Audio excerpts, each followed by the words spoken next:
পরিবারের সদস্যদের কীভাবে দিনের পথে দাওয়াত দেওয়া শুরু করব? প্রথমেই আকিদা, প্রথম কাজ হবে কি আকিদা। প্রথমে রফিয়া দেনটা একটু পরে করতে হবে, পরে বলতে হবে। হ্যাঁ, আগে কোনটা? আকিদা।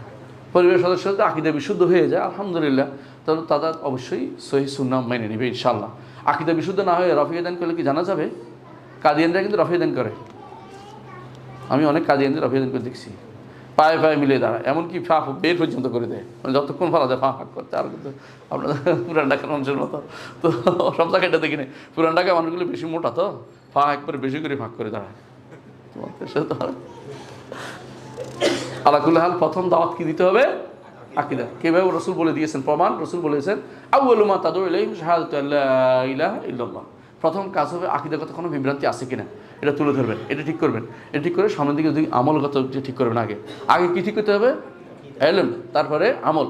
এলেম আগে ঠিক করতে হবে, তারপরে আমল, তারপরে বিশুদ্ধ দাওয়াত, তারপরে সবর। বুঝে আসছে?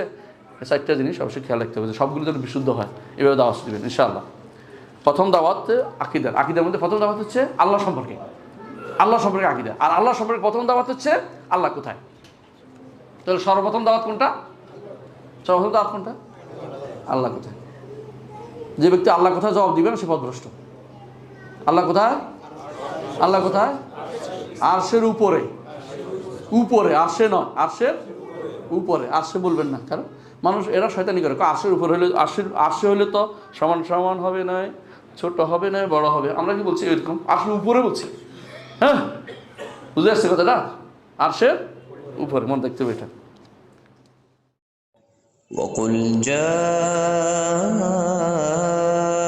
الحق وزهق الباطل إن الباطل كان زهوقا